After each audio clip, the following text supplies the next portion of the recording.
Media critics aren't exactly movie stars, so their names and faces aren't all that recognizable, with the one exception being Howie Kurtz, who rose to prominence at the Washington Post and CNN before taking a job with the Daily Beast. Now, though, it's the media critic himself at the heart of criticism. This week, the Daily Beast and Newsweek departed ways with Howie Kurtz. While it's not officially being called a firing, that appears to be the case. CNN patting themselves on the back is disgusting. At issue, a column Kurtz posted earlier this week about the NBA's Jason Collins. Kurtz claimed Collins never mentioned the fact that he was once engaged to a woman. Problem is, he did. First, Kurtz tried to minimize his botch, then he apologized. Then the Daily Beast made a full retraction, and yesterday they gave Kurtz the boot. She worked for him. She's a total partisan. That's Kurtz criticizing Fox News for having Dana Perino, a former Bush administration spokesman, interview George Bush before his library opening. With him is Lauren Ashburn, a colleague Kurtz works with on several other projects, including a website called The Daily Download. And for his mother to come out and say that she doesn't think Jeb Bush should run, but that's a different story. Word from insiders is that Kurtz stretched himself too thin, spending too much time on the Daily Download, which got in the way of his work at the Daily Beast. Ross Douthat, welcome. Meanwhile, CNN says Howie Kurtz will host Reliable Sources as usual this Sunday and plans to address the issue.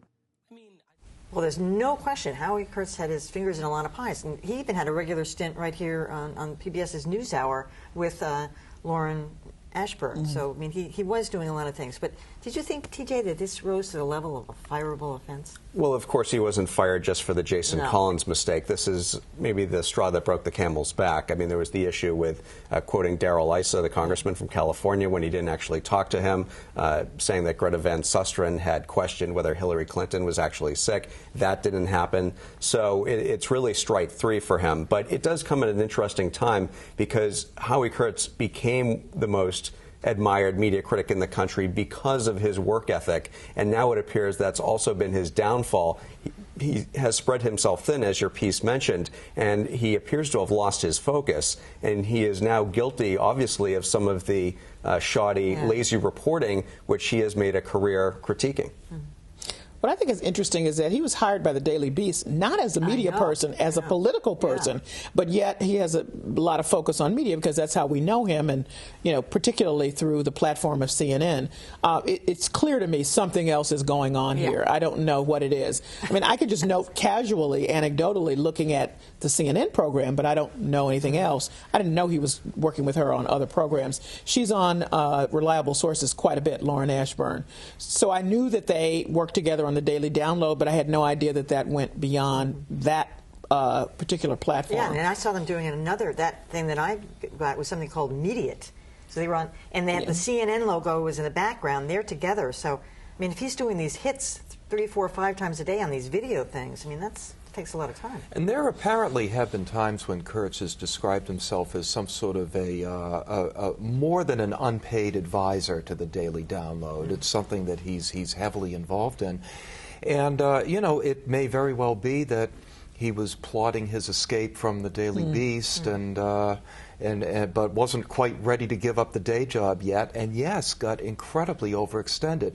I just want to say something about Kurtz. When I was much younger than I am now, I found him to be a class act, very generous with his time. When I was, somebody he wouldn't know from Adam, and he was very helpful to me on occasions. I know Callie does. We've both been on Reliable Sources, and I've known him for 20 or 30 years. Absolutely, and it's too bad to see it's come to this. I hope he regains his focus.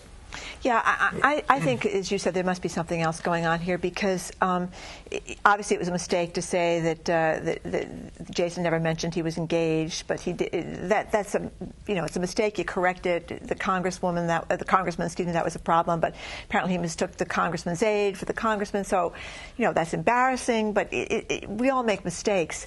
So, and I too am a huge admirer of Howard Kurtz at the Washington Post and on Reliable Sources.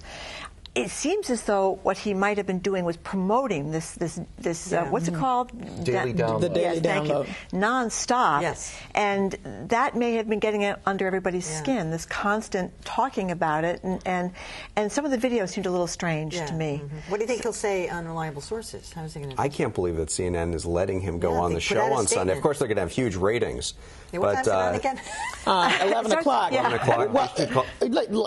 Last week or a week before last, I don't know, I was on criticizing CNN. So, I mean, so they'll allow a wide berth of conversation, whether it has to do with them or not. And I'm just curious to see if Lauren will be on, because she's off and on, to address whatever these... What's her credentials?